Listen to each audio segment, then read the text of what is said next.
Unplane per l'atleta della Milone Siracusa Giusy Parolino che nei giorni scorsi ha conquistato presso il campo scuola Picanello di Catania ben 3 medaglie d'oro e 3 titoli di campionessa siciliana 2024 rispettivamente nel lancio del giavellotto, nel lancio del disco e nel lancio del peso. La Parolino si riconferma un atleta che ogni giorno affronta con determinazione, capacità e spirito di sacrificio le difficoltà che vorrebbero ostacolare la possibilità di realizzare i propri sogni e cercare di migliorare ogni giorno i risultati.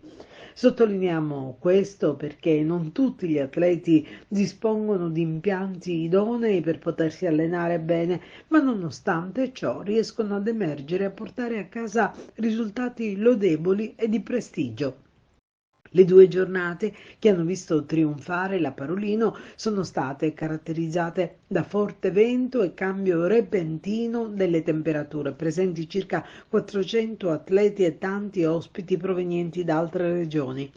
Mi sono divertita tantissimo, dichiara Giusy Parolino, grazie sempre al mio grande coach Emanuele Serafin. La Parolino tornerà in pedana sabato 21 settembre e prenderà parte alla gara di lancio del giavellotto categoria assoluti maschili e femminili, prevista sempre a Catania al campo scuola Picanello in occasione dei campionati provinciali CDS e individuali su pista ragazzi.